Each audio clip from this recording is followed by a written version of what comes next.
Commence. Euh, donc, bienvenue à toutes et tous. Bienvenue dans cette nouvelle keynote exceptionnelle de notre série Un an après.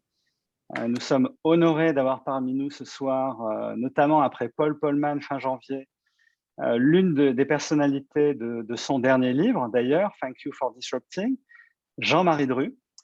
Jean-Marie Dru, président de TBWA Worldwide, un vétéran, si vous me permettez, Jean-Marie, mondiale de la publicité, renommé auteur à succès de 6 livres. Au début des années 90, vous avez été le premier à utiliser le terme disruption dans un contexte business, lui donnant un sens positif. Ce terme a évidemment aujourd'hui un sens tout particulier dans un monde Covid disrupté. Vous êtes, Jean-Marie, également président d'UNICEF France et président de la Fondation de l'Académie française de médecine. J'en profite pour dire que nous serons très heureux de verser 100% des inscriptions de cette soirée à cette dernière, dans l'esprit de conférence qui associe la parole au geste.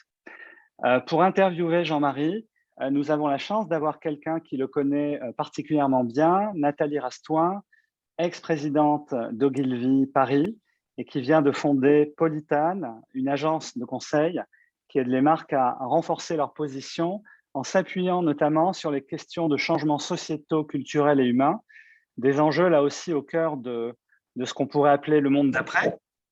J'en profite aussi pour remercier notre ami Jean-Philippe Caude, qui a eu l'idée de cette interview et a contacté personnellement Jean-Marie et Nathalie. Enfin, merci à l'ensemble des associations d'alumni qui ont relayé notre invitation et sont représentées ce soir, donc outre P&G Alumni, Unilever, Danone, L'Oréal, Coca-Cola, Henkel, Colgate, McDonald's, sans oublier HEC Alumni. Je laisserai en fin de conférence aujourd'hui Jean-Denis Voin, président Unilever Alumni, vous révéler un autre grand témoin qui sera, nous aurons la chance d'avoir tous, le 23 juin prochain en webinaire également. Je vais laisser Jesper, qui coordonne PG Alumni Europe depuis Genève, mais là je crois que tu es en France même, j'espère, de l'autre côté de la frontière, et qui modérera vos questions après l'interview avec moi. Vous donner quelques consignes pour cette keynote. J'espère. Oui, merci Didier. C'est les parts très, très fascinantes d'avant Jean-Marie. Donc, c'est au niveau de la logistique, et je m'excuse mon français. Mais c'est quelques conseils à tout le monde pour faciliter l'interview entre Nathalie et Jean-Marie. Donc, si tout le monde laisse les micros sur mute, s'il vous plaît, ça ira mieux. Et aussi, si vous pouvez garder les caméras coupées, parce qu'on n'est pas dans les settings de webinar, donc, mais pas dans les settings de meeting. Donc, c'est plus facile si on peut regarder Nathalie et Jean-Marie et que Jean-Marie et Nathalie. Il y a toujours les views et vous pouvez faire les view, le gallery, et vous pouvez faire les hide non-video participants. Donc, pour ça, tout le monde peut regarder Nathalie et Jean-Marie pour tout. Sinon, vous pouvez choisir les view speakers. Donc, on peut écouter tous les mots très, très scientifiques et intéressants de Jean-Marie. Alors, ensuite, il y a les fonctions de chat utilisées pour envoyer les messages pour tout le monde. Et s'il y a des questions, entre Didier et moi, on va faire les éditions des questions. Donc, c'est super si vous écrivez déjà questions à faire à Jean-Marie, parce qu'on a des temps vers les fins aussi pour faire des questions en addition pour toutes les questions de Nathalie Deschamps. Et ensuite, si vous n'avez pas fait ça déjà, c'est mieux si vous pouvez indiquer aux côtés de votre nom aussi de quelle association vous participez aujourd'hui. Mais pour ça, c'est pas trop intéressant malheureusement, mais merci pour tout le monde à entendre aujourd'hui. Et ensuite, c'est bien à vous, Nathalie. Nathalie, Jean-Marie, bienvenue Merci. encore. The floor is yours. Merci beaucoup. Alors, je vais en fait introduire les questions des uns et des autres car je n'en ai préparé que 10. Voilà. C'est un honneur et un plaisir parce qu'on est dans le cadre d'une série de conversations autour du fameux monde d'après, le One Year After, et on discute quand même avec le concepteur de la disruption dans un moment où la pandémie a créé une bonne vieille disruption mondiale. Donc, ça ne manque pas de sel. Je pense que c'est the place to be. Et je vais quand même commencer par une première question un peu de fond, qui est de revenir quand même à l'essence du concept. Parce que tout le monde dit maintenant disruption comme si finalement c'était une idée établie depuis très longtemps. Mais il y a quand même eu un moment où cette idée, tu l'as sortie et craftée. Et est-ce qu'elle est aussi toujours valable aujourd'hui? Donc, d'abord, une première petite question de révision, en fait. La disruption, ça vient d'où et est-ce que c'est encore valable aujourd'hui? Merci Nathalie. D'abord, bonsoir à toi Nathalie, et puis bonsoir à vous toutes et à vous tous, et merci pour cette invitation. Donc, je vais essayer de répondre rapidement. Je pourrais parler des heures de la disruption, bien évidemment. En fait, tout a commencé. Vous me voyez là? Parce que moi, je ne vous vois plus. Vous me voyez? Oui, c'est normal. Absolument. Bon. On voit très bien. Très bien. Bon, tout a commencé dans les années 80. Nous avions une agence dont la philosophie à l'époque se résumait en 2 mots et demi ou 3 mots qui étaient stratégie de rupture. Et puis, nous sommes développés dans le monde entier. On a acquis des agences un peu partout aux États-Unis. Les Américains m'ont fait comprendre que le mot rupture était impossible en anglais. Ils m'ont proposé le mot disruption. Je l'ai adopté. Ensuite, on a créé une méthode, si vous voulez, qui est en 3 étapes: convention, disruption, vision. On commence par challenger les conventions d'un marché, c'est la disruption avec une vision de là où on veut aller dans le futur. Je ne vais pas revenir en détail là-dessus. Il faut que vous sachiez que toutes les marques de notre réseau ont un format disruption, comme on dit, et qu'on a organisé des milliers et des milliers de disruption day avec nos clients pour mettre au point ces roadmaps en 3 étapes. Donc voilà en gros l'histoire en quelques mots de la disruption. J'ajouterais qu'elle est née au départ dans notre agence, qui est une agence de communication, et que peu à peu, on a remonté un petit peu de l'aval vers l'amont et on a fait des disruption day avec nos clients sur des sujets de marketing ou même sur des sujets d'innovation. On a des disruption day, encore une fois, qui sont consacrés à l'innovation disruptive. Voilà ce que je peux dire très rapidement. Alors, juste 3 commentaires après cette petite historique, si vous voulez bien. Le premier, c'est que je vous ai parlé de stratégie de rupture. Il se trouve qu'à l'époque, en 85 ou 86, j'avais lu un livre qui s'appelait Stratégie de rupture. Et ce livre, à l'époque, nous travaillions ensemble, m'avait été donné par Nathalie. Donc, c'est une façon de dire indirectement que Nathalie est à l'origine de la disruption. La deuxième chose que je voudrais dire, c'est que ce mot disruption, et c'est dérisoire de le dire maintenant, nous l'avons déposé.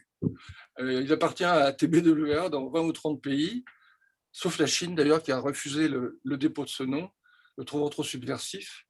Et donc, on l'a déposé dans une vingtaine de pays. Et si je dis ça, encore une fois, aujourd'hui, ça ne veut plus rien dire, puisque c'est un nom commun comme Kali ou Frigidaire ou autre chose, mais c'est devenu un nom commun. Mais je le dis parce que ça souligne à quel point ce mot n'était absolument pas utilisé dans le monde du business à l'époque, et même très peu utilisé d'ailleurs en général dans la conversation quotidienne des gens de langue anglaise. C'était un mot très peu utilisé.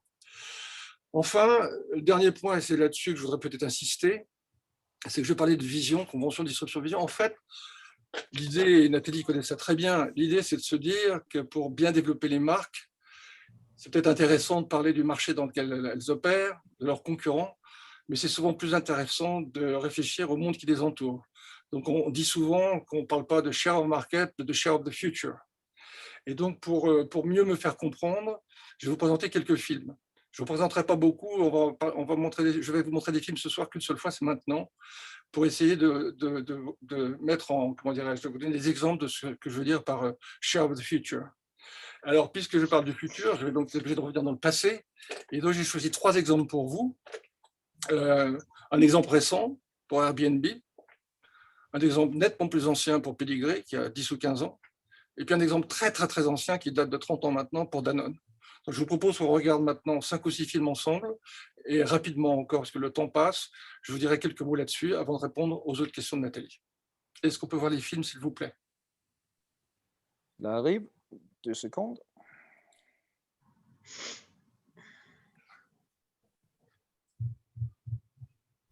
Aujourd'hui, on peut espérer vivre 20 ans de plus qu'il y a un siècle.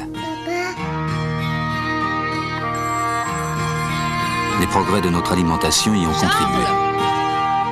Tiens, papa. Demain, grâce à la recherche, notre alimentation pourra devenir notre première médecine. On aura plus de chances de s'apercevoir que le petit dernier ressemble à son arrière-grand-père.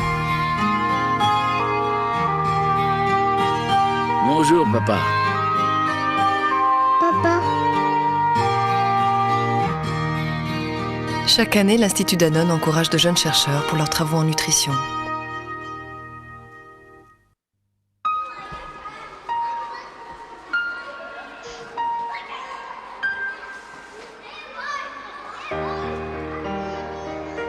Apprendre à se nourrir, ce n'est pas seulement apprendre à tenir une cuillère. La qualité et la diversité de ce que nous mangeons peut faire de notre alimentation notre première médecine.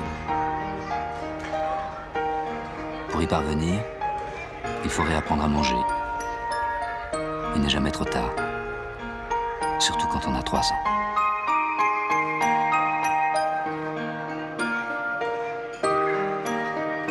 Danone participe au nouveau programme d'éducation nutritionnelle dans les crèches et les écoles.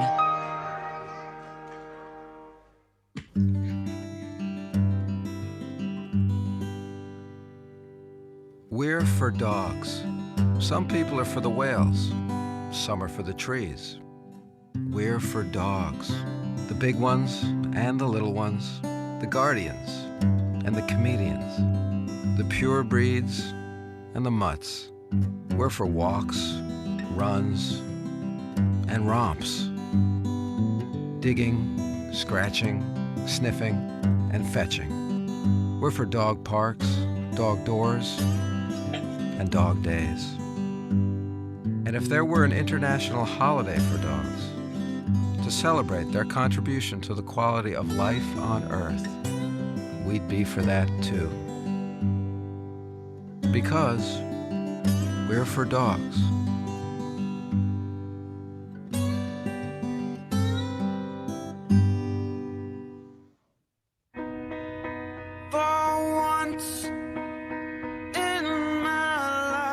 For every dog that gets adopted,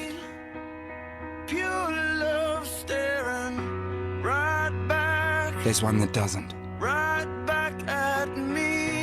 So when you buy Pedigree, we help dogs like Echo find loving homes. The Pedigree Adoption Drive. Help us, help dogs. Don't go to Paris. Don't tour Paris. And please don't do Paris. Live in Paris. When you Airbnb in Paris, you have your own home. Make your bed. Cook. You know, the stuff you normally do. Don't go to LA. Don't go to New York. Don't go to Tokyo. Live there. Live in Malibu. Live in the East Village. Live in Shinagawa. Feel at home. Anywhere. Do your regular routine.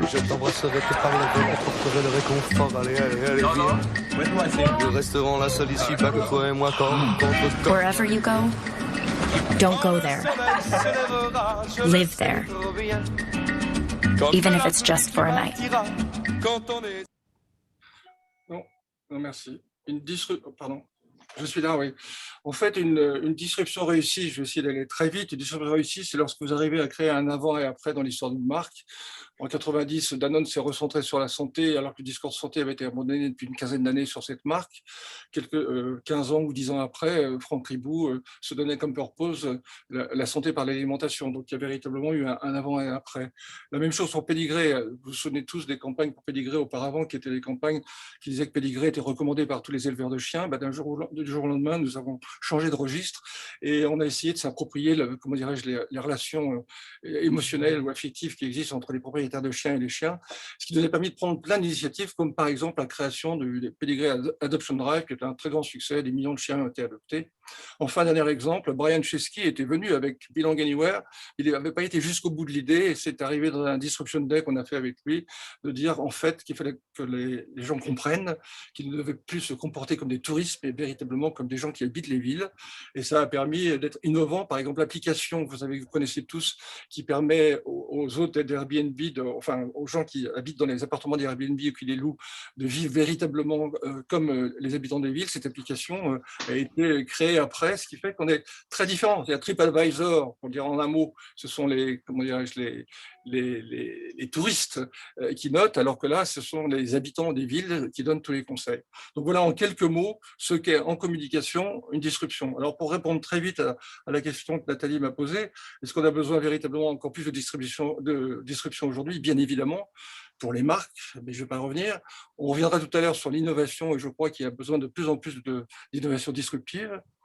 Et puis plus généralement, puisqu'on parle du Covid et de l'après-Covid, je pense que si vous prenez la disruption dans une définition très, très, très large, qui n'a plus véritablement à voir avec le business, comment on peut définir ce qui est disruptif? Ce qui est disruptif, c'est ce qui n'est pas, ce qui n'est pas linéaire, ce qui n'est pas graduel, ce qui fait appel à des sauts de l'imagination ou des sauts de la pensée.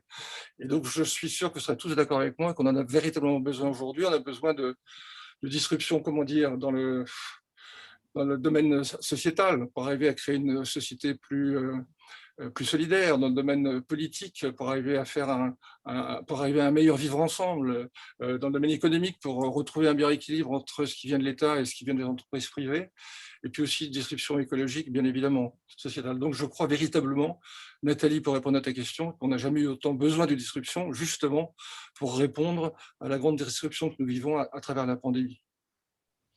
Sachant qu'il y a sûrement, Jean-Marie, des bonnes et des mauvaises disruptions. Par exemple, Trump, c'est un genre de disruption. Oui, bien évidemment, mais c'est vrai que le mot disruption est un mot qui est généralement perçu comme négatif. Donc moi, j'espère qu'avec le temps, on va arriver à une connotation positive. Tu connais mieux que moi la destruction créative de Schumpeter. Maintenant, c'est perçu comme positif. Peut-être qu'un jour, on entendra la mot disruption comme un mot positif aussi. Donc, la disruption, c'est un saut et il y a un avant-après. Oui.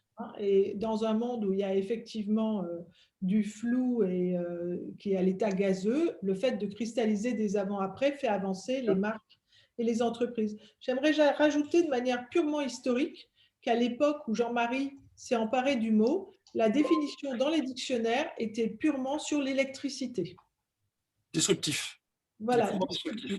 C'était un courant. C'était un système de courant. Donc, ce mot a fait quand même une grande balade dans l'esprit des gens. Je voudrais venir tout de suite dans ces cas-là à l'innovation, puisque tu me le dis.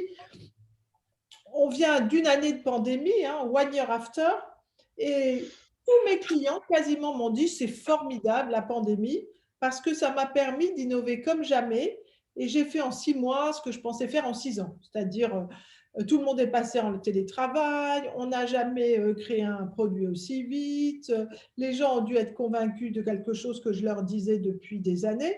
Et en fait, toi, tu dénonces un déficit d'innovation. Tu dis, c'est pas vrai, on n'innove pas plus, on innove plutôt moins. Est-ce qu'on peut revenir exactement sur ça? C'est pourquoi est-ce que tu n'es pas content?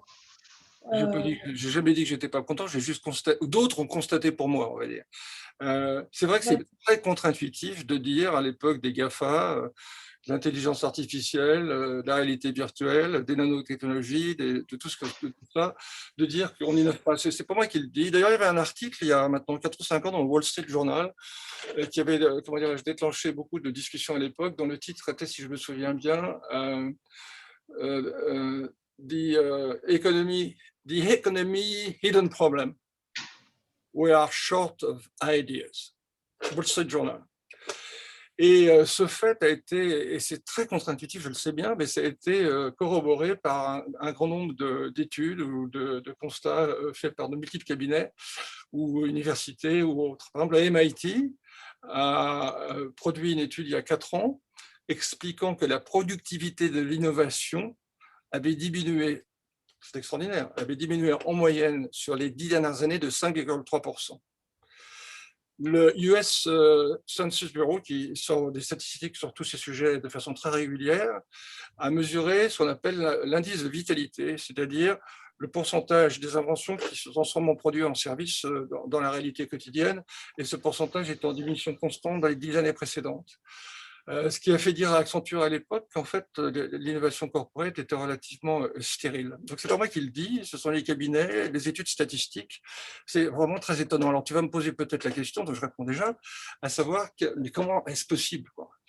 Alors, il y a beaucoup de raisons, mais j'insisterai sur la dernière. Donc, très vite, il se trouve que dans beaucoup d'entreprises, les départements de recherche et développement sont habitués à travailler de la même façon sur les mêmes marchés. Donc, ils essayent de construire, on revient sur la part de marché tout à l'heure, et de trouver des solutions pour gagner des parts de marché, mais peut-être pas suffisamment à créer de nouveaux marchés.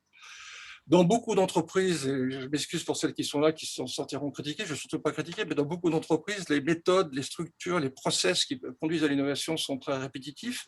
Alors, tu sais comme moi, mieux que moi, Nathalie, qu'un briefing, c'est un acte d'invention, quoi. Donc, peut-être que les briefings devraient être un peu plus créatifs. On sait tous que l'output dépend énormément de l'input et on ne travaille peut-être pas assez d'input. Mais ce qui m'intéresse le plus, et ce que je voudrais partager avec tous ceux qui ont la gentillesse de m'écouter ce soir, c'est que le plus important, c'est que l'équilibre entre les innovations incrémentales et les innovations disruptives n'est pas bien géré. Ou dit autrement, il n'y a pas assez d'innovations disruptives. Or, on sait que pour que les entreprises soient florissantes dans la durée, il faut des innovations incrémentales pour nourrir le chiffre d'affaires au jour le jour, mais on a besoin tous les 5, 10 ans, 3 ans, etc., des innovations disruptives parce qu'elles apportent plus de chiffre d'affaires, elles sont plus risquées parfois, mais souvent aussi plus de profitabilité. Il faut les deux. Et en fait, ce n'est pas du tout ce qui se passe. Là encore, il y a des études statistiques américaines qui montrent que 80 à 90% des innovations sont incrémentales et pas disruptives. Et ce qui est intéressant, pour finir sur ce sujet, rapidement, autre statistique, je ne vous en donnerai pas trop ce soir, j'espère, mais autre statistique, je crois intéressante, c'est qu'en fait, seulement 20% des innovations dans le monde aujourd'hui sont d'ordre technologique. Il existe un très grand nombre d'innovations disruptives qui ne sont pas d'ordre technologique. Et c'est sur cela qu'il faut essayer de pousser dans le futur pour arriver à véritablement innover beaucoup plus. Encore une fois, il faut innover de façon plus disruptive, de façon plus régulière. Mais est-ce que cette difficulté à innover de façon plus disruptive par rapport à l'incrémental ne nous renvoie pas à la dictature du court terme ? Je me souviens d'avoir découvert en travaillant avec Nestlé, après Danone, j'avoue, que pendant des années et des années, Nespresso ne marchait pas. Oui. Et donc, Nestlé a juste convaincu que c'était un produit formidable, investi des années avant que ça explose. Oui, ce n'est pas vraiment la dictature de court terme, comme on pourrait le dire, par exemple, par rapport aux résultats financiers trimestriels. C'est simplement, comme je viens de le dire, c'est que les gens sont habitués à travailler d'une certaine façon, le marketing et la recherche et le développement d'une certaine façon qui est répétitive et qui donc s'inscrit un peu dans le court terme. Mais je voudrais dire une chose là-dessus, une autre chose. Il y a beaucoup de gens qui ont été dans le marketing qui nous écoutent ce soir, je pense. Et le marketing est quand même une discipline qui parfois a été semi-sinistrée, on va dire. Pour ceux qui ne le savent pas, au milieu des années 2005, 2006, 2007, la durée moyenne dans son job d'un directeur de marketing aux États-Unis était de 19 ou de 20 mois. C'est quand même le signe d'une profession un peu sinistrée. Et ce que je voudrais souligner, c'est que bien sûr, le patron de marketing, il doit gérer la marque, vendre des produits, s'occuper des ventes au quotidien, optimiser ce qu'on appelait il y a 40 ans le marketing mix et autres, bien sûr, il y a tout ça à faire.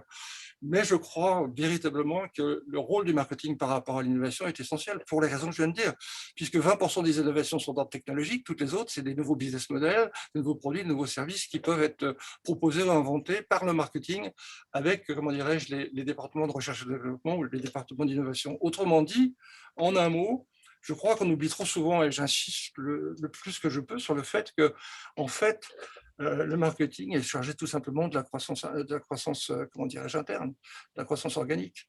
Et c'est quand même la seule qui compte. Et donc, je crois véritablement... C'était Peter Drucker, qui, il y a 45 ans, disait deux disciplines importantes dans les entreprises, le marketing et l'innovation. Tout le reste, c'est des dépenses.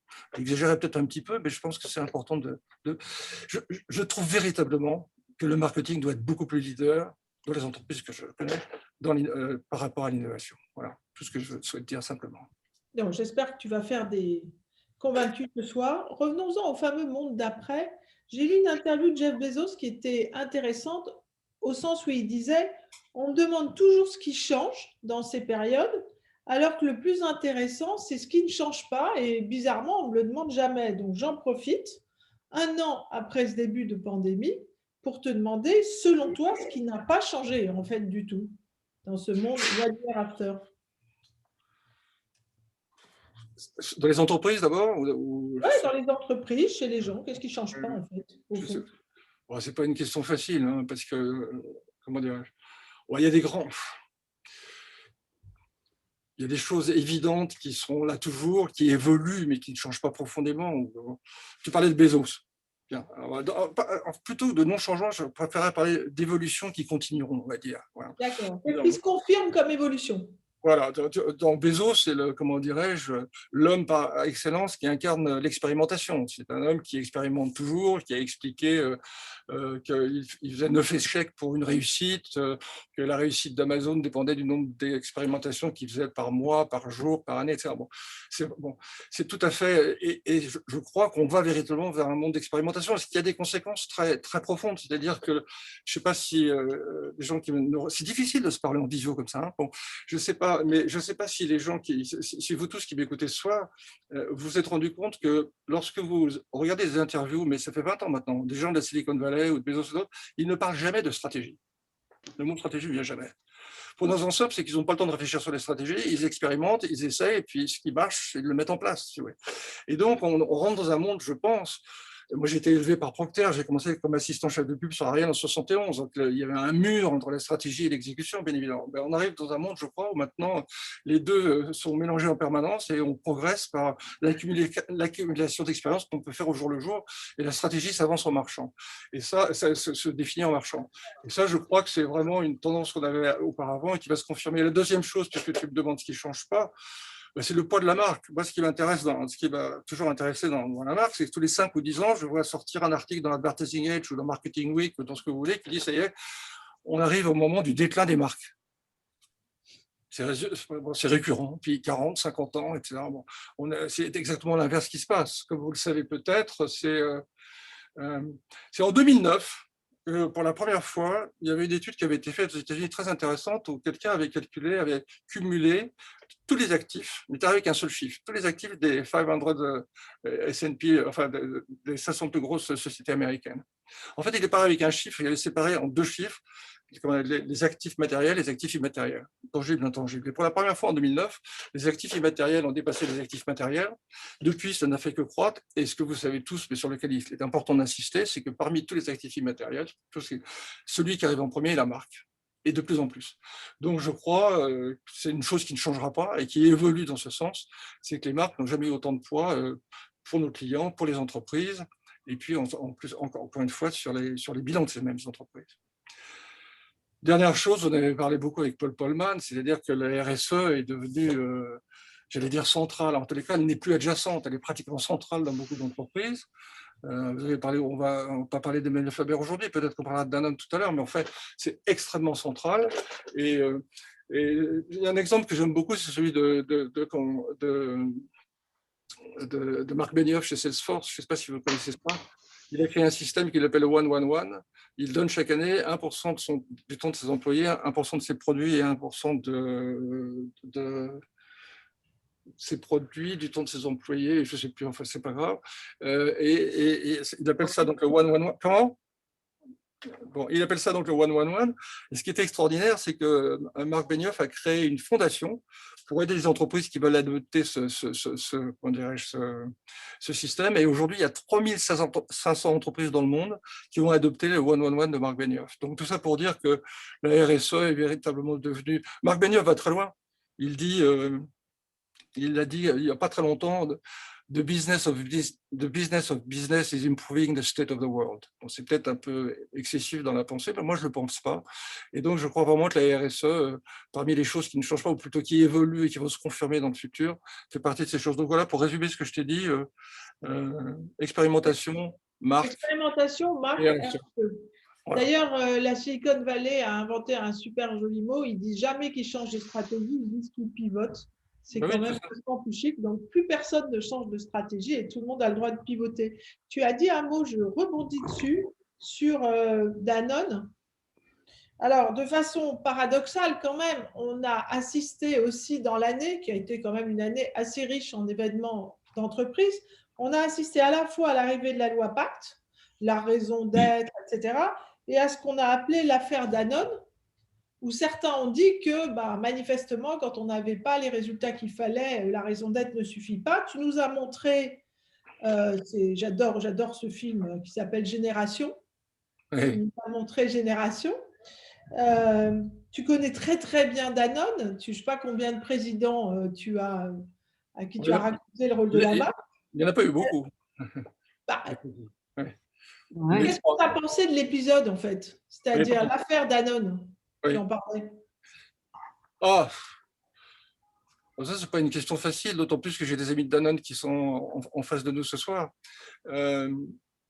Moi, je fais partie de tous les gens qui ont une admiration, dans un premier temps, je vais dire peut-être autre chose après, mais une admiration sans borne pour ce qu'a fait, ou ce que faisait Emmanuel Faber, quand même.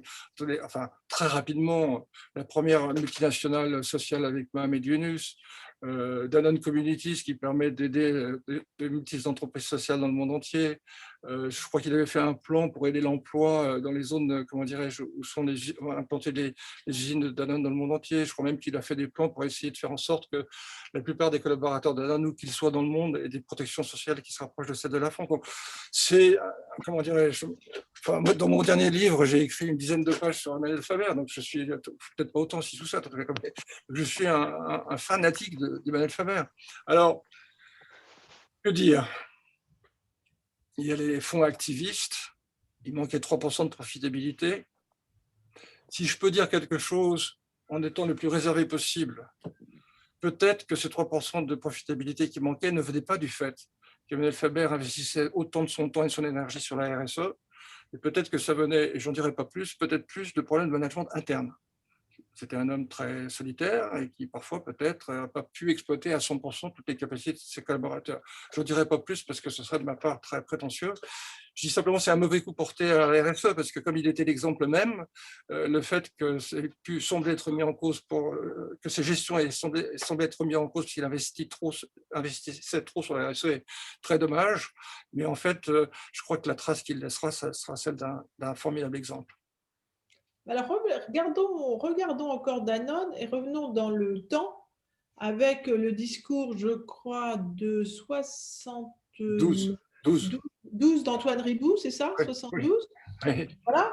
Alors là, on est vraiment… mais à l'époque, il n'avait pas dit raison d'être. Il n'empêche que quand on lit ce discours, pour être une assez bonne introduction à la loi Pacte, donc en fait, le fameux purpose, la raison d'être, etc., c'est un tournant ou c'est juste un cycle managérial qui reprend? Je propose à tout le monde de relire le discours de 72. Oui. Comment dire? Moi, je pense que, tiens, au passage, je ne suis pas sûr que le fait d'avoir traduit purpose par raison d'être soit la meilleure traduction. Il n'y avait peut-être pas d'autres possibles. Pour ceux que ça intéresse, on m'a beaucoup reproché le mot disruption en disant que c'était un anglicisme, alors que ça me paraît difficile de qualifier d'anglicisme un mot qui vient de la 3e déclinaison latine, comme tu le sais mieux que moi, et donc qui est passé du latin au français, puis du français à l'anglais. Bon, ce que vous ne savez pas, c'est qu'il y a la même chose pour purpose, ça vient de l'ancien français porposer ou porpose. Bon. Donc peut-être qu'on aurait pu, je ne sais pas, ressusciter ce mot de l'ancien français, mais bon. On aurait pu purposer le purpose. Non, mais pourquoi je dis ça? Parce que raison d'être est un peu, comment dirais-je, statique, alors que dans purpose, il y a, si tu veux, une idée d'action, il y a une idée de rôle. Quel est le rôle que veut se donner l'entreprise? Mark Pitchard, lorsqu'il parlait beaucoup de purpose il y a une dizaine d'années, il disait en quoi l'entreprise veut améliorer la vie des citoyens. Donc c'est un rôle actif, si je puis dire. Et donc si prenons ensemble, si tu veux bien Nathalie, quelques exemples de purpose, et tu verras à chaque fois que les bons purpose, on sent véritablement plus qu'une raison d'être, mais une volonté de marquer de son empreinte ce qui se passe dans le monde. Alors, Improving Life, Touching Life pour Procter est un bon exemple. L'alimentation pour la santé pour Danone est un autre exemple. Lego, j'adore Lego, il veut inspirer les constructeurs de demain. Lego. Veolia, c'est… Veolia, c'est moins bien, mais par contre, Yves Rocher, oui, c'est reconnecter l'homme et la nature, et ça, c'est assez beau. Oui, et ils font plein de choses qui vont dans ce sens, par exemple, tu vois. Absolument, reconnecter, absolument. Ou alors, tout simplement… Décathlon, c'est juste. Tesla qui a simplement dit que son purpose, c'est de mettre fin à l'ère du pétrole, si tu veux. Donc, il y a des gens qui ont véritablement des purposes très établis. Alors voilà, donc est-ce que c'est une revisite de ce que faisait Antoine Riboud, ce que faisait Antoine Riboud il y a quelques années, ou il y a même 50 ans maintenant peut-être, mais je pense véritablement que, alors il y a des faux purposes, il y a des purposes qui sont un petit peu faciles, et puis il y a des gens qui trichent un peu, mais lorsque c'est véritablement sérieux, comme je disais, ça guide l'action de l'entreprise, ça donne une vision aux gens de l'entreprise sur ce qu'elle veut faire. En plus, quand on dit quelque chose, on est obligé de le faire, donc c'est une sorte de précondition pour que les choses arrivent, donc c'est quelque chose qui me paraît tout à fait formidable. Il y a un livre que je conseille de lire d'ailleurs à ceux qui nous écoutent, qui est sorti il y a quelques années, qui s'appelle Forms of Endearment. Et c'est un livre qui est consacré au purpose, et qui alors c'est des boîtes américaines comme Google, Johnson & Johnson, qui sont étudiées, ou Wholesome Foods ou autres. Et comment dirais-je, la conclusion des auteurs de ce livre, c'est un peu évident, mais c'est bien de le dire, c'est que lorsqu'on ne met pas l'actionnaire en premier, comme en priorité, mais que c'est plutôt les clients, les fournisseurs et surtout les collaborateurs, on finit par gagner plus d'argent que prévu. En cherchant pas d'abord à gagner de l'argent, on finit par gagner plus d'argent que prévu. Et c'est très bien détaillé en 200 pages formidables. Je vous recommande la lecture de ce livre sur les purposes, Forms of Endearment. Donc, première recommandation de lecture, je suis sûre qu'il va y en avoir d'autres. J'avance sur ce qu'on a compris dans la pandémie. Jamais on a autant parlé, bien sûr, avec l'adoption massive du télétravail, des enjeux du management. Et derrière les enjeux du management, on a là aussi vu ressortir un mot qui venait d'un cycle ancien, qui était le mot culture d'entreprise. Parce qu'en fait, on s'est quand même demandé comment conserver la cohésion et la motivation par écran interposé, exactement comme ce soir. Et on n'a jamais autant parlé de culture d'entreprise. Alors, quand on a discuté avant cette discussion-là, tu m'as dit « Ah non, mais ça, c'est sûr ». Et tu m'as dit d'ailleurs, j'ai essayé d'expliquer la culture d'entreprise de L'Oréal à Procter et de Procter à L'Oréal. Et franchement, j'ai cru comprendre, Jean-Marie, que ça avait été un truc dur. Donc, culture d'entreprise, ça existe. Alors, avant de parler de L'Oréal et Procter, moi j'ai écrit beaucoup de chapitres dans des bouquins qui ont été plus ou moins lus sur la culture d'entreprise, parce que j'y crois énormément. C'est évidemment ce qui fait le lien entre des gens de tous les pays, de tous les niveaux. Ça donne un sens à ce que font les gens, c'est-à-dire qu'ils ne vont pas simplement travailler, ça donne un sens à leur job, si je puis dire. Et c'était Lou Gerstner d'IBM qui avait donné une définition définitive, enfin pas une définition, qui avait fait un constat définitif sur le sujet. Il avait dit tout simplement « Culture is not part of the game, it is the game ». Et donc, moi, je suis 1000 fois d'accord avec ça. Je pense que la culture est un élément de compétitivité des entreprises. Puisqu'on parle de L'Oréal, il n'y a pas très longtemps, Jean-Paul Agon avait dit dans une interview, mais c'était il n'avait pas fait exprès, mais c'était, comment dirais-je, une sorte de façon de démontrer à quel point il croit à la culture d'entreprise. Il avait dit quelque chose du genre, on lui demandait ce qu'était devenu L'Oréal par rapport au passé, par rapport au futur, et il avait dit quelque chose comme c'est le L'Oréal de toujours, mais qui n'a rien à voir avec le L'Oréal d'hier. Donc voilà, c'est exactement ça, ce que représente la culture d'entreprise, et je pense que c'est tout à fait essentiel. Et d'ailleurs, avant de parler de Procter ou de L'Oréal, on peut se poser la question, lorsque tous les gens vont être en télétravail, etc., qu'est-ce que ça devient la culture d'entreprise? Il se trouve qu'il y a 2 ou 3 ans, avant même qu'on dise cette pandémie, j'avais réfléchi sur ce sujet par rapport aux travailleurs indépendants. Les statistiques américaines disent que d'ici 2030, 40% des travailleurs, des employés aux États-Unis, enfin les travailleurs, par exemple, seront des travailleurs indépendants. Et à ce moment-là, se pose la question suivante, c'est-à-dire que chaque entreprise aura envie de s'associer ou de travailler avec les meilleurs d'entre eux. Et donc, il y aura une sorte de listing, les excellents, les moins bons, etc. Et tout le monde voudra trouver avec les excellents. Donc, il y aura une sorte de problème d'offre par rapport à une demande qui sera très grande. Et qu'est-ce qui va faire qu'un travailleur indépendant travaillera avec telle ou telle entreprise? D'abord, l'intérêt du projet qui va lui être proposé, mais et ensuite, à 2 projets proposés de même nature, de même niveau, il choisira toujours l'entreprise avec laquelle il est plus agréable de travailler, la plus intéressante, la plus enrichissante, autrement dit, l'entreprise avec la plus forte culture. Donc très, très paradoxalement, j'ai le sentiment que télétravail, travailleurs indépendants, le fait que les gens ne soient plus ensemble au même endroit, ne fait pas du tout ne réduit pas du tout, en aucun cas, l'importance du concept de culture d'entreprise, mais le contraire. Alors, pour répondre à ta question, parce que je te vois t'impatienter. Ce qui est impatiente, c'est que je fais 19h11 et j'ai encore 2 questions importantes. Alors, attends, alors pour aller très vite, c'est vrai que je me souviens avoir rencontré Ed Hartz juste quand il venait de racheter Richardson Dix, et je me souviens d'avoir été beaucoup à Cincinnati à cette époque pour parler de pas mal de sujets. Et un jour, je ne sais plus, 92, 94, je ne sais plus très bien quand, j'avais été invité là-bas à faire une présentation sur la culture Procter, etc. Bon. J'avais essayé de... Alors, je ne me souviens plus très bien, mais je me souviens de 3 ou 4 choses. D'abord, une culture, ce n'est pas simplement des valeurs. C'est des valeurs, c'est maintenant un purpose parfois, puis c'est aussi des modes d'organisation, des process, et tout ça fait un organisme vivant qui a sa propre culture. Et donc, la première chose que j'avais remarqué, mais tout le monde le sait, mais c'est très important culturellement, c'est que Procter est né... Enfin, la première marque chez Procter, c'était Ivory vers 1860, je crois, quelque chose comme ça. Bon. Et Procter s'est organisé ensuite à partir des marques et des produits, donc en départements, enfin, en grandes divisions qui sont liées à des types de produits, le papier, les détergents, etc. Bon. Je ne sais pas comment c'est organisé aujourd'hui, mais ça reste comme ça, en gros, j'imagine.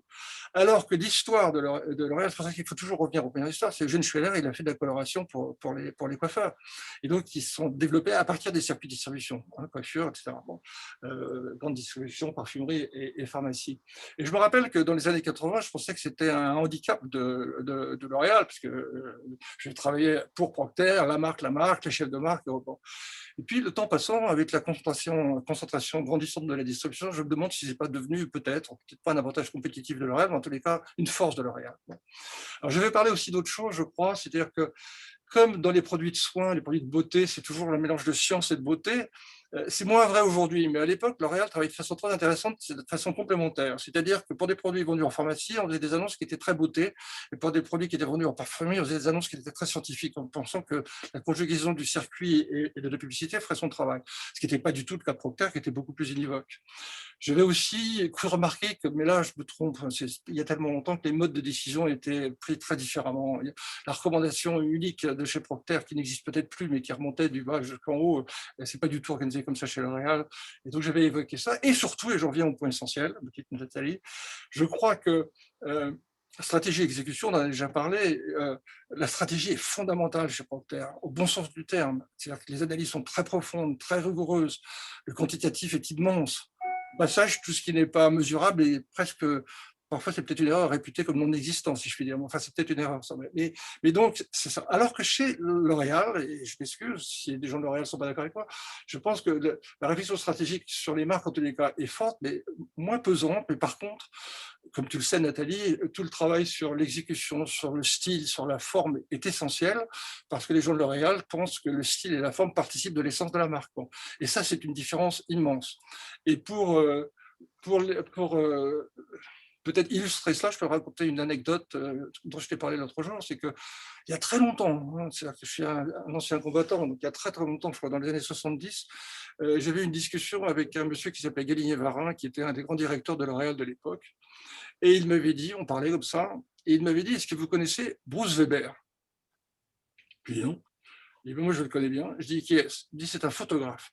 C'est le photographe qui a fait toutes les, comment dirais-je, les campagnes et les brochures et de Ralph Lauren depuis 2 ou 3 ans, me dit-il. Et c'est en fait Bruce Weber qui a créé le style de Ralph Lauren, le style Nouvelle-Angleterre revisité, on va dire. Et donc, c'est Bruce Weber qui a créé ça. Et si vous regardez toutes les interviews de Ralph Lauren ou toutes les biographies qui ont été faites sur lui, il parle tout le temps de Bruce Weber, qui a eu un rôle fondamental. C'est le style de Weber qui a fait un peu le style de Ralph Lauren. Bon. Eh bien, ce qui est intéressant dans ce que je te raconte, c'est que Galinier-Varin m'a dit, vous voyez, monsieur Dru, vous ne connaissez pas Bruce Weber. Et moi, je le connais. Et mon job, c'est de connaître les grands photographes naissants avant que vous, dans les agences, vous les connaissiez. Voilà, la forme, l'exécution, le style. Et peut-être que maintenant, leur job, c'est de connaître les influenceurs naissants en Chine avant que les autres les connaissent. C'est-à-dire rester toujours dans cet équilibre-là. Et bien sûr, les people qui restent quand même la base du parfum. Je me souviens quand même que tu m'avais fait faire une note sur l'idée de la beauté chez L'Oréal qui commençait par une citation de Stendhal pour Procter. Je pense que c'est le genre de note qui n'a eu aucun succès pour les faire changer d'avis. Je vais arriver à quelque chose de très différent, mais qui est bien sur le monde d'après, parce que tu es très présent dans de nombreuses organisations, puisque tu es président de l'UNICEF depuis 2015 et président de la Fondation de médecine. Pour moi, la Fondation de médecine, c'est chic, mais c'est beaucoup plus mystérieux, je t'avoue, depuis 2014. Alors, Ça, c'est intéressant, parce que c'est des collaborations qu'on pourrait dire très, très loin de notre dernière discussion entre Bruce Weber et Ivory. En quoi ça nourrit, en fait, tes réflexions sur ce monde, le monde d'après, voire d'ailleurs sur les entreprises et la RSE? Parce que je suis sûre que tu y consacres vraiment du temps. Oui, bien sûr. D'abord, j'ai découvert que l'importance du milieu associatif, je la connaissais un petit peu, mais je ne m'étais pas rendu compte qu'il y avait en France 1,5 million d'associations, 4 ou 5 millions de personnes qui travaillent dans ces associations, et qu'il y a beaucoup de failles, et que heureusement qu'il y a des associations, sinon les pouvoirs publics ne pourraient pas remplir leur mission sociale. Enfin, on a vu l'exemple avec Constellation, c'était une faille dans le système en Belgique. Bon. Et donc, j'ai découvert un monde que je ne connaissais absolument pas et dont j'ai perçu l'importance. Et pour revenir sur l'UNICEF plus généralement, je ne sais pas si c'est répondre à des questions entre le monde d'après, mais ce que je voudrais partager avec ceux qui nous écoutent ce soir, c'est que c'est horriblement difficile. Le monde est dans un état très, très compliqué. Et il y a des grands progrès qui ont été faits sur tous les sujets dont traite l'UNICEF, la nutrition, l'éducation, l'apprentissage. Il y a eu des immenses progrès, et j'ai fait beaucoup de speeches sur les progrès qui ont été faits depuis 20 ans. Malheureusement, il nous arrive depuis maintenant 6 ou 7 ans des choses nouvelles, et en particulier ce que nous appelons entre nous des engrenages tragiques. De quoi s'agit-il? Maintenant, tout est lié. C'est-à-dire qu'une inondation, comment dirais-je, dans un pays fait que les enfants sont obligés de partir, ils vont un peu plus loin, ils s'éloignent de chez eux, hop, ils sont ramassés par les milices armées et deviennent enfants soldats à cause d'une inondation. L'éducation est rompue et d'un seul coup, ça fait qu'il y a encore plus de jeunes filles qui se marient très tôt. Vous savez, dans le monde aujourd'hui, vous n'allez jamais croire ce chiffre, une jeune fille sur 5 a un mariage précoce, 1 sur 5 dans le monde aujourd'hui. Donc, tout ça, les conflits armés font que, ou alors attendez, comment vous dire, la sécheresse cause évidemment de la malnutrition aiguë, c'est-à-dire des famines, mais ce que l'on ne sait pas, c'est que les conflits armés les décuplent ça dans les engrenages. C'est-à-dire que si vous prenez par exemple la famine au Sud-Soudan, ils auraient peut-être pu s'en sortir, une mauvaise récolte, on s'en sort. Mais ce qui se passe, c'est que les milices armées brûlent les récoltes, font exploser les centres de stockage pour créer, pour créer réellement de la famine. Donc, ce que l'on vit dans le monde aujourd'hui, ce sont tous ces engrenages qui sont extrêmement difficiles à gérer. Alors, j'ai appris cela. Donc, je travaille sur ce sujet de loin, depuis la France, où mon rôle est surtout de faire du plaidoyer auprès des pouvoirs publics et puis de lever des fonds. Mais je dirais 2 choses, si tu veux, dans ce que j'ai appris. J'ai appris qu'il y avait 1,5 milliard de personnes qui étaient sorties de la grande pauvreté depuis 20 ans. Et donc, aux apôtres de la décroissance, je réponds toujours, écoutez, vous m'expliquerez comment vous ferez pour sortir encore 1 milliard de personnes si on est dans la décroissance. Et puis, pour finir sur une note positive et pour dire quelque chose de très, très bien sur l'UNICEF, eh bien, nous sommes engagés à vacciner contre le Covid 2 milliards de personnes d'ici la fin de l'année. Wow, c'est possible, 2 milliards, comment vous faites? On fait déjà 2 milliards chaque année contre le tétanos, la rougeole et toutes les choses, donc il suffit qu'on double nos capacités, et c'est ce qu'on va faire. Et donc, voilà, donc je pourrais en parler des heures, c'est une organisation extraordinairement efficace. Et donc, pour répondre à ta question, je vais dire une phrase très prétentieuse, mais ça vient de la différenciation qui existe en américain entre exploitation et exploration. Ben, si tu veux, depuis que je travaille pour l'Académie de médecine ou pour l'UNICEF, eh bien, en fait, qu'est-ce que je fais? J'explore ce que je ne connais pas, et puis j'essaye d'exploiter un petit peu ce que je sais pour rendre ces organisations un peu plus efficaces. Tu veux que je te parle de l'Académie de médecine très rapidement? Quelques mots sur l'Académie de médecine, parce que ça m'a intriguée, en fait, tu vois. Je me suis dit, mais en fait, que manifestement, tu es devenu président quand elle a été créée. Oui, c'est-à-dire que j'ai participé. Oui, c'est ça. C'est-à-dire que j'ai rencontré le président de l'Académie de médecine en 82 qui m'a dit qu'il voulait créer une fondation, qui m'a proposé peut-être le premier président. Et je ne le suis plus depuis 3 semaines. Je l'ai été pendant je ne sais plus combien de temps, 8 ou 9 ans, je ne sais pas. Bon. Et donc l'objet au départ, c'est un purpose qui a évolué. Donc, au départ, l'objectif, c'était de promouvoir la médecine française dans le monde, sachant que dans les classements mondiaux, l'OMS et autres, on était en premier rang en 2000, et qu'aujourd'hui, encore un déclassement, nous ne sommes plus dans les 10 premiers. Donc, c'était promouvoir la médecine française dans le monde. Donc, on a fait je vais vite, on a fait dans les BRICS et puis au Mexique, et aussi des grands symposiums sur des sujets de santé grand public comme l'obésité, le vieillissement, les effets de la pollution sur la santé. On fait ça, première chose. Deuxième chose, sur certains sujets, on a essayé de faire progresser la connaissance en France. Donc, on a fait des conférences sur des sujets comme l'exposome, les perturbateurs endocriniens ou encore une fois l'alimentation, l'obésité et tous ces sujets-là. Mais, et je viens à l'essentiel, depuis maintenant 2 ans, j'essaie de recentrer, alors là c'est vraiment le purpose de la Fondation sur le sujet suivant. Pour que les 8 milliards d'habitants de cette terre, ou 7, je ne sais plus combien, soient en bonne santé, il faut 2 choses. Il faut bien sûr que la médecine fasse des progrès, que la science médicale progresse, ça tombe sous le sens. Mais il faut aussi que l'accès aux soins se réalise réellement dans le monde entier. Et là, on est loin du compte. Et au contraire, les systèmes de santé se dégradent absolument partout. Pas simplement d'ailleurs dans les pays à faible revenu, aussi dans des pays à revenus importants.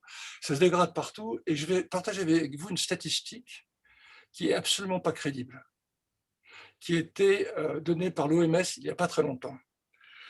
On appelle ça les soins de base, l'accès aux soins de base. Qu'est-ce que c'est que les soins de base? C'est 3 choses. Avoir accès aux médicaments les plus classiques, avoir accès à l'hôpital, et avoir accès à un hôpital où il y a de l'eau courante. Il faut que vous sachiez que la moitié des hôpitaux dans le monde n'ont pas d'eau courante.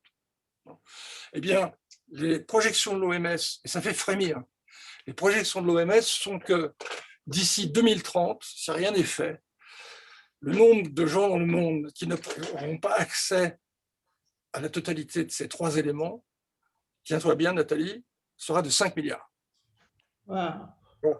Donc voilà, donc lorsque Paul Polman, à juste titre, se bat formidablement, cet homme est exceptionnel, vous savez tous mieux que moi, contre comment dirais-je, les inégalités et contre le réchauffement climatique, je pense véritablement qu'il faut rajouter une 3e chose, qui est l'accès aux soins dans le monde, sachant que sinon, les migrations du futur, ce ne sera pas des migrations qui seront dues à des gens qui fuient la pauvreté, mais ce sera des gens qui fuiront les maladies et le non-accès aux soins. Donc voilà ce que j'ai essayé de faire à mon tout petit niveau dans cette petite fondation qu'on a créée il y a quelques années, qui est une fondation d'utilité publique et fondation abritante par ailleurs. Merci beaucoup Jean-Marie, c'était passionnant de finir sur cette note dont je ne peux pas dire qu'elle est optimiste, mais qu'elle nous ramène effectivement au purpose. Didier, je vous rends l'antenne parce que sinon je vais continuer et ce ne serait pas la règle du jeu. Donc encore merci. Merci à toi Nathalie. Merci Jean-Marie, merci Nathalie. Je crois Jean-Marie que vous souhaitiez qu'on passe la suite de la petite vidéo. Oui, alors c'est bien. Alors c'est vrai que c'est une rupture un peu bizarre, mais bon, on va le faire quand même. Qu'est-ce que vous en pensez, Didier? On le fait quand même? Oui, je pense que ça fait un petit break avant les questions. Oui. On a parlé de beaucoup de choses, on a fini sur des sujets gravissimes, mais pour revenir à des sujets plus de business ou plus quotidiens, il se trouve que, étant publicitaire, ça fait quand même 50 ans que j'essaye de proposer, de convaincre mes clients, on va dire le mot un peu vulgaire, de vendre à mes clients des campagnes. Et je voulais vous montrer comment quelqu'un a vendu à un auditoire de développeurs, de software developers, comment quelqu'un a vendu une campagne, parce que je pense que cette personne a fait une vente comme jamais j'aurais été capable de faire. Peut-être que Nathalie serait parvenue, mais moi pas. Et donc je pensais que ça vous amuserait, et ça prend 5 minutes, de regarder Steve Jobs présenter la campagne Think Different. Avec plaisir, j'espère. To me, marketing is about values. This is a very complicated world. It's a very noisy world. And we're not going to get a chance to get people to remember much about us. No company is. And so we have to be really clear on what we want them to know about us. Now, Apple, fortunately, is one of the half a dozen best brands in the whole world, right up there with Nike, Disney, Coke, Sony. It is one of the greats of the greats, not just in this country, but all around the globe. And, but even a great brand needs investment and caring if it's going to retain its relevance and vitality. And the Apple brand has clearly suffered from neglect in this area in the last few years. And we need to bring it back. The way to do that is not to talk about speeds and feeds. It's not to talk about MIPS and megahertz. It's not to talk about why we're better than Windows. The dairy industry tried for 20 years to convince you that milk was good for you. It's a lie, but they tried anyway. And the sales were going like this. And then they tried Got Milk, and the sales have gone like this.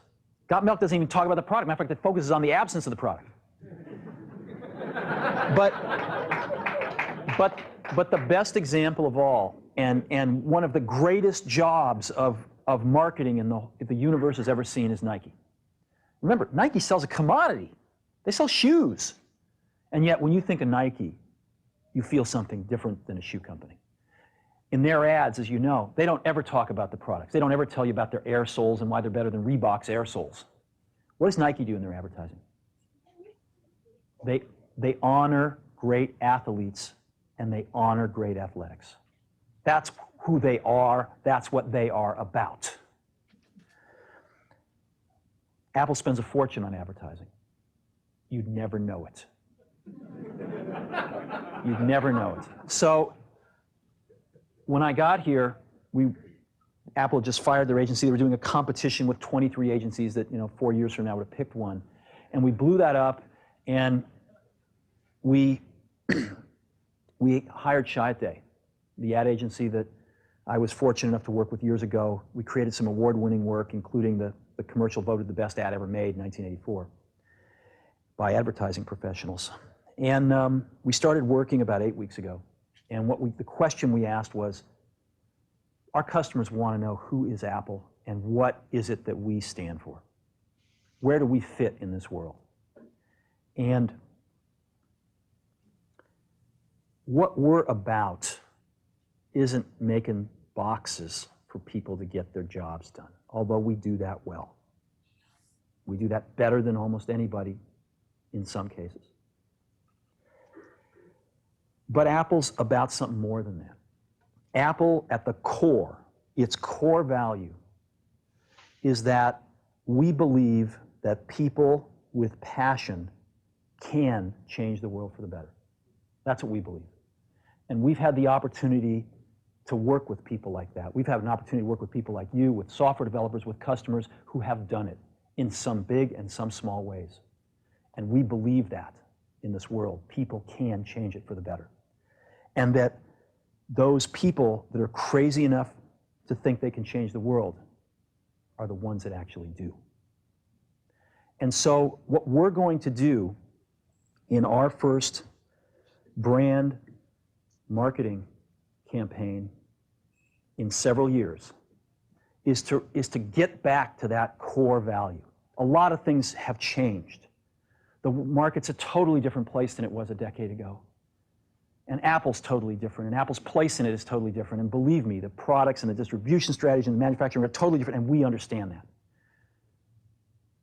But values and core values, those things shouldn't change. The things that Apple believed in at its core are the same things that Apple really stands for today. And so we wanted to find a way to communicate this. And what we have is something that I'm very moved by. It honors.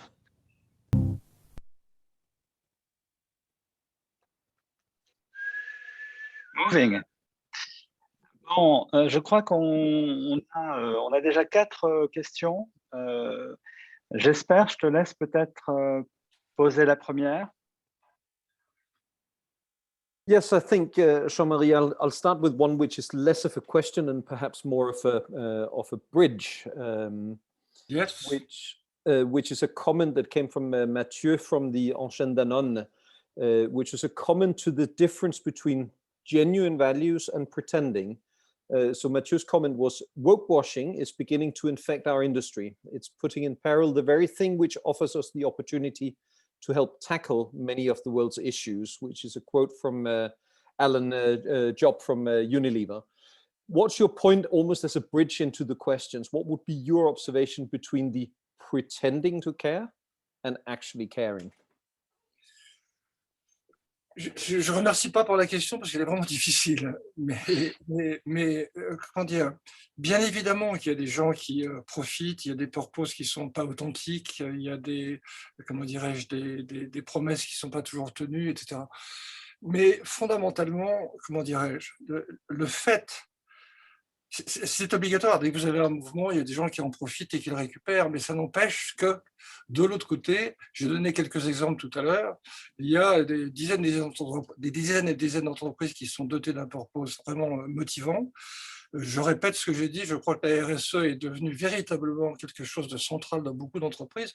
Il y a beaucoup d'entreprises qui considèrent maintenant que la RSE fait partie de leur business model. C'est-à-dire, il y a même des entreprises, dans les nouvelles entreprises, dans les jeunes, il y en a beaucoup qui se demandent, comment dirais-je, c'est pas quoi faire de l'argent qu'on a gagné pour aider ensuite au RSE, mais c'est dans l'autre sens, c'est comment doit-on gagner l'argent auparavant, in the first place, si je puis dire. Donc, moi, j'ai le sentiment, à tort ou raison, parce que peut-être que je suis trop optimiste, mais j'ai le sentiment qu'il y a une responsabilité. Les jeunes générations en particulier sont très, très motivées par tout cela. J'ai un sentiment qu'il y a quand même globalement une tendance très authentique et très généreuse, au bon sens du terme, sur ces sujets. Voilà. Donc, je ne peux pas dire mieux, mais je pense véritablement. D'ailleurs, si vous voulez, c'est une obligation. Les entreprises qui ne sont pas authentiques vont un jour ou l'autre avoir des véritables problèmes. Prenez l'exemple des CEO activistes aux États-Unis. Comme vous savez, aux États-Unis, ça va même très très loin aujourd'hui, puisqu'il y a des CEO qui se prononcent sur des sujets de société qui n'ont pratiquement rien à voir avec la vie au quotidien de leur entreprise. Il y a des lois fédérales qui ont été sorties par Trump contre le gender equality, l'égalité des genres. Il y a eu la même chose dans des États américains, je ne sais plus trop où, à Arkansas ou l'Oklahoma, et des gens comme Tim Cook ou le patron de PayPal ou d'autres se sont élevés contre.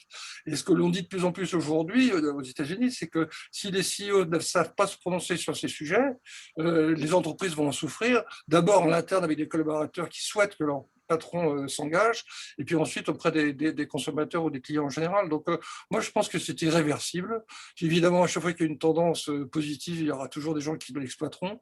Et écoutez, je vais vous dire les choses autrement. Moi, les années ont passé, donc j'ai bientôt 75 ans, donc c'est ce que je crois, mais comme tous les gens qui sont un peu âgés, j'arrive plus vraiment à faire la différence entre ce que je crois et ce que j'espère. Donc disons que c'est ce que j'espère, mais c'est surtout, je crois, c'est ce qui va arriver. Voilà. Jean-Marie, peut-être une autre question. Virginie Rajon de Coca-Cola, qui souhaitait revenir sur un petit peu la recette pour construire des innovations disruptives. Oui. Vous parliez tout à l'heure de l'importance finalement relative de l'évolution technologique, mais justement, Virginie revient sur cette question. Est-ce que quand même, on doit passer par l'évolution technologique pour avoir une visibilité sur une innovation perçue comme disruptive dans le monde actuel? Alors, la réponse est double ou triple. C'est-à-dire que, bien sûr, si vous avez un progrès technologique, ce sera toujours l'assurance d'un grand succès si celui correspond à des besoins véritables des populations. Je relisais hier, parce que je savais qu'on allait parler ensemble, le bouquin d'E.G. Lafley qui s'appelait The Game Changer.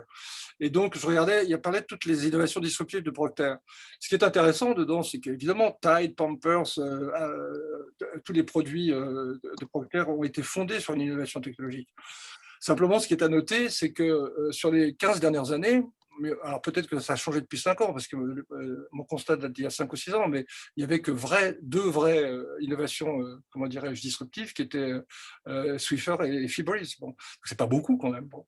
Et donc, vous avez raison, madame, il faut d'abord essayer de trouver des innovations d'ordre technologique, mais comme c'est extrêmement difficile, restent toutes les autres possibilités d'innovation. Et je voudrais souligner un point, puisque vous me posez cette question, entre incrémental et disruptif. Vous savez tous, probablement mieux que moi, que la personne qui a fait connaître l'idée de disruption, ce n'est pas moi du tout, bien sûr, mais c'est Clayton Christensen, le professeur d'Harvard, qui a conceptualisé l'idée d'innovation disruptive. Comme vous le savez, pour lui, les innovations disruptives, c'est quand quelqu'un rentre par le bas du marché, là où il n'y a personne, se construit une base importante et remonte peu à peu et déloge ensuite les sociétés établies. Bon. C'est très intéressant. En plus, il a fait un succès mondial. Il est très connu. C'est le professeur d'Harvard le plus connu. Donc, je ne vais pas me permettre de contredire ce qu'il a dit. Je dis simplement que c'est un petit peu réducteur parce que pour lui, du coup, des innovations comme celle de Airbnb ou de Apple ne sont pas disruptives. Donc, je trouve que c'est un petit peu excessif. Et ça me fait venir au point auquel je veux venir. C'est que trop souvent, les clients ou d'autres personnes comprennent innovation disruptive comme innovation destructive, comme le dit Christensen, c'est-à-dire on fait quelque chose qui est tel que le marché va être totalement bouleversé et que tous les concurrents vont plus ou moins disparaître. C'est une vision extraordinairement réductrice, puisque bien évidemment, on peut faire beaucoup d'innovations disruptives qui ne détruisent rien du tout et qui simplement permettent de construire de la part de marché sans détruire le marché. Alors, on peut prendre des exemples anciens, penser à Nespresso, penser aux voitures, comment dirais-je, à Logan, penser au Club Med, à Wholesome Foods. Enfin, je pourrais vous dire des centaines de sociétés qui ont fait des innovations disruptives, pardon du jargon, des innovations disruptives non destructrices. Et je pense que j'ai le sentiment qui serait important dans beaucoup d'entreprises lorsque, encore une fois, le marketing, la direction générale ou qui vous voulez travailler avec la recherche et le développement, de bien faire la différence entre ces deux types de disruption, celles qui détruisent les marchés, mais celles qui ne les détruisent pas du tout et qui sont la grande majorité. Et malheureusement, j'en ai parlé souvent avec des clients, les gens catégorisent les choses, où je suis incrémental, où je suis destructeur. Pas du tout. Il y a cette énorme, comment dirais-je, possibilité, je me répète, d'innovations disruptives qui sont simplement des innovations en rupture par rapport à ce qui est fait en général, mais qui n'ont pas du tout pour objectif de démanteler ou de détruire des marchés ou de renverser toutes les compagnies établies. Vous voyez Nathalie faire des gestes au moment où je posais la question. Vous voulez peut-être, Nathalie, ajouter quelque chose? Je pense qu'il y a en France une incompréhension, si je puis me permettre, pour avoir travaillé avec beaucoup, des forces de la Silicon Valley. C'est-à-dire qu'en fait, la Silicon Valley, c'est d'abord des génies du marketing, en fait. Et donc, beaucoup d'innovations qu'on nous a vendues comme technologiques, c'est-à-dire solutionnistes liées à la technologie, en fait, c'est surtout des trucs super bien emballés. Et avec un sens très précis de la customer centricity, qui est vraiment du marketing. Voilà, donc je pense qu'on est un pays d'ingénieurs, donc on a toujours tendance à se dire, évidemment, si on trouve un truc, personne n'a trouvé, bon. Mais la vérité, c'est que 80% de la Silicon Valley, c'est du marketing. Et nous, je trouve qu'on ne le lit pas assez comme ça. Par ailleurs, je trouve qu'il y a en France des choses formidables comme Nickel, parce que ça, c'est vraiment une innovation de rupture bancaire qui est un changement et qui est une énorme innovation. Donc, je suis sûre que le chiffre que je ne connaissais pas qu'a donné Jean-Marie de 20% des innovations sont technologiques est le vrai, parce que c'est quand même la plupart des innovations, c'est des innovations en regardant les gens. Nathalie, voilà. Je me permets de te dire une chose, et si je me permets d'avancer un chiffre, j'ai quand même vérifié avant qu'il soit. C'est pour ça, je suis tranquille. Je suis tranquille. Voilà, pardon. Autre question? Yes, I think, Jean-Marie, which is kind of one of the dilemmas which you just talked to, the difference between technology-led and ideas-led innovation. Another question from Claude Varret from the Unilever chain is on one of the other dilemmas. How do you believe the balance between innovation created in the startup world versus innovation created by the big players? You have referred a lot to the Procters, to the L'Oreals, to the Unilevers. Merci. You can play one role. How do you see the balance between startup and grande entreprise? Merci infiniment pour cette question, parce que j'ai un sentiment, si vous voulez, post-Covid, que pour que les entreprises progressent en chiffre d'affaires, en profitabilité, et pour qu'en même temps on puisse réparer le monde qui en a bien besoin, on a besoin de l'imagination de tout le monde, de chacun des individus, parce que tout le monde est créatif, tout le monde est inventif, et pas simplement des grandes sociétés, mais aussi des plus petites. Et je voudrais souligner, je vais vous donner 3 exemples très rapidement, mais on oublie trop souvent, pour faire une grande phrase, mais qui est tout à fait juste, qu'une très grande partie, et si ce n'est la plus grande partie de l'imagination du monde, se trouve dans les entreprises. Donc, il ne faut pas l'oublier. Et donc, il faut absolument comprendre que toute l'innovation et tout ce que le monde a besoin demain viendra pour beaucoup, bien évidemment, des entreprises, mais pas seulement des grandes. Et je vais vous donner 3 exemples très rapides de petites start-up qui ont fait des choses extraordinaires qui seront mondiales un jour. il y a une start-up qui a inventé, vous le connaissez peut-être cette start-up, une façon d'extraire le CO2 de l'atmosphère et de le transformer en méthane solide qui n'est pas du tout polluant. Il y a une autre start-up qui a commencé à comprendre comment on pouvait comment dirais-je, tirer de l'énergie de la pluie qui tombe. Les gouttes qui tombent créent de l'énergie. Comment récupérer cette énergie? Ça marche. Il y a une troisième start-up avec laquelle je travaille, l'UNICEF, qui, elle, a mis au point une façon de ramasser tous les sacs de plastique qui traînent dans le monde entier et de les transformer en briques étanches, très bon marché, pour construire des maisons très bon marché. Donc, ils font tout en même temps. Ils donnent des salaires aux dames qui ramassent les sacs, ils dépolluent les régions qui sont envahies de ces sacs et ils construisent des maisons pas chères. Tout ça, je prends ces 3 exemples, je pourrais en donner des dizaines parce que je suis collectionneur de ce genre d'exemples, montre à quel point toutes les entreprises, petites et grandes, doivent et peuvent participer de ce futur d'après-Covid ou d'après-pandémie qu'on souhaite tous. Donc voilà, donc je réponds très simplement que personnellement, et c'est encore une sorte de peut-être de vœu pieux, mais je pense véritablement que les entreprises petites ou grandes auront une place grandissante dans la vie de demain, parce qu'on a vraiment besoin d'elle pour réparer tout ce qui doit être réparé. Alors pour faire le pont justement avec ce que vous venez de dire, Jean-Marie, une question de Jérôme François. Comment définir le niveau disruptif en termes de business for good? Et je me permettrai de rajouter, vous qui êtes aussi président de l'UNICEF et de la Fondation de l'Académie de médecine, comment vous voyez dans ce monde d'après le lien entre le business et cette multitude de causes que des gens comme Paul, vous-même, vous tentez de défendre? Comment vous voyez le pont possible entre business et good dans le monde de maintenant, on va dire? Déjà, je pense que quand on écoute Paul Polman et qu'on voit ce qu'il a fait chez Unilever, le business for good, le fait que les entreprises peuvent participer au bien commun est déjà très établi. Moi, ce que je ressens en travaillant à l'UNICEF ou à l'Académie de médecine, si vous voulez, c'est que je venais de parler des entreprises qui, à mon avis, ont un rôle majeur sur tous ces sujets, mais il faut aussi dire que c'est l'ensemble des parties prenantes, c'est-à-dire les entreprises, les États, les organisations, comment dirais-je, internationales, les entreprises sociales, les ONG, les associations. C'est le travail de tous ensemble qui permettra d'arriver à relever tous les défis qui sont les nôtres. Au quotidien, moi, c'est extraordinairement simple, c'est-à-dire que je fais une réponse un peu facile, mais comment dire, j'ai des partenariats aussi bien à l'UNICEF qu'à l'Académie de médecine avec des entreprises, et ce qui est important, c'est de trouver justement la bonne intersection pour aller plus loin et m'expliquer. Quand je suis arrivé à l'UNICEF allait voir des grandes entreprises et disait voilà, j'ai un programme au Tchad, voilà ce qu'on fait, est-ce que vous voulez le financer? Un autre disait moi, j'ai un programme d'éducation en Colombie, est-ce que vous voulez le financer? J'ai essayé, et je ne suis pas le seul d'ailleurs, c'est ce qui se passe à l'UNICEF dans le monde entier, dans tous les comités nationaux, d'inverser les choses et d'arriver avec des offres sur mesure par rapport à l'entreprise qui peut éventuellement nous accompagner. Par exemple, on travaille beaucoup avec Louis Vuitton, ce qui peut être un peu étonnant pour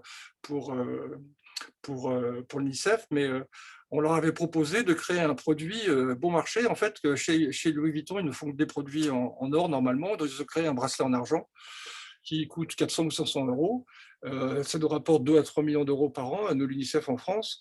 Et ce qui est intéressant, c'est que c'est vraiment du win-win parce que ce produit crée du trafic, un trafic d'une clientèle que Louis Vuitton n'avait pas jusqu'à présent, par le bas du marché.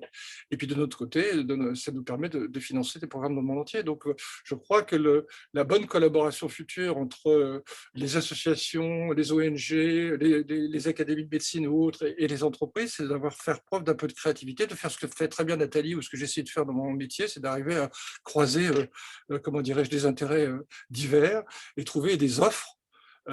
C'est à nous, enfin, j'ai essayé d'inverser un petit peu, depuis que je suis à l'UNICEF et à l'Académie de médecine, j'ai essayé d'inverser un petit peu, non pas d'inverser le propos, si vous voulez, et faire en sorte que ce soit nous qui soyons innovants et qui proposions des choses intéressantes à nos partenaires potentiels.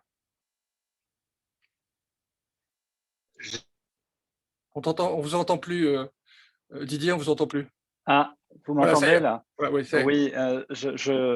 j'allais dire, je demandais si j'espère, tu avais une dernière question peut-être à poser à Jean-Marie ou Nathalie? No, I think I would go here. We're good, Didier. So we finish roughly on time. Oui, So yes. I think the only thing I would say from my side is huge thank you to Jean-Marie and Nathalie for, and I would say that my takeaway for Jean-Marie's session is most definitely there is no better time to start than yesterday. And I think the balance between you can only do too many good things for the good of the world. So with that kick up my personal bottom, I will certainly say my big thank you to both of you for this session, and give the last word to you, Didier. Merci beaucoup. Alors, justement, je prendrai peut-être une phrase qui m'avait personnellement beaucoup inspiré dans la première conférence de Paul Polman en physique, on va dire en présentiel, en janvier 2020, juste avant la déferlante de la pandémie. Et il avait terminé avec ces mots prémonitoires en disant « It is too late to be pessimistic ». Et je trouve que plus que jamais, ces mots sont absolument essentiels.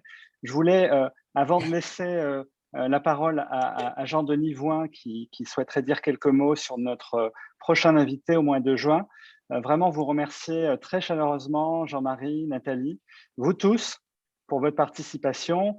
Je pense qu'il y a eu beaucoup de sources d'inspiration sur ce business for good qu'on a l'opportunité de construire autrement, sur ces questions autour de la culture d'entreprise, la question bien sûr de la disruption. Donc, je ne vais pas être plus long et je vais laisser un tout dernier mot à Jean-Denis qui souhaite nous dire quelque chose sur le prochain invité au mois de juin. Jean-Denis. Merci Didier et à ton équipe pour avoir organisé cette très belle soirée. Merci à Jean-Marie et à Nathalie de l'avoir animée. Donc, merci de nous passer aussi le relais donc au Club Unilever, dont je suis le président pour la suite de cette saga un an après. Alors, je vous demande de noter sur vos tablettes le 23 juin à 18h30 en visio. Donc, on va avoir un invité qui fait très peu d'apparitions publiques. Il s'agit sans doute d'un des personnages les plus influents de l'État, quelqu'un qui agit plus dans l'ombre que dans la lumière. Donc, j'ai nommé Emmanuel Moulin, qui de mai 2017 à novembre 2020 était le chef de cabinet de Bruno Le Maire à Bercy et qui depuis novembre 2020 est le directeur du Trésor, donc en d'autres mots, le grand argentier de la République. Donc, il a été au cœur du réacteur pendant la crise et son unité de mesure est plutôt la dizaine de milliards d'euros. Et il nous parlera, je ne sais pas s'il emploiera le mot disruption, mais il nous parlera des nouvelles perspectives de l'économie française au travers de la stratégie du plan de relance. Il évoquera aussi la position par rapport à la dette et bien sûr répondra à toutes vos questions. Donc, c'est un privilège extrême, j'insiste, d'avoir pour le club Inter-Alumni, d'avoir sa contribution qui est assez rare. Et donc, je vous demande de bien le noter, d'en parler autour de vous et d'être présent massivement pour ce qui, avant l'été, risque d'être une très belle soirée Inter-Alumni. Merci à tous. Merci à vous tous. Encore merci Jean-Marie, Nathalie, et à bientôt. Merci Jean-Denis pour ton intervention. Merci à tous. À bientôt. Au revoir.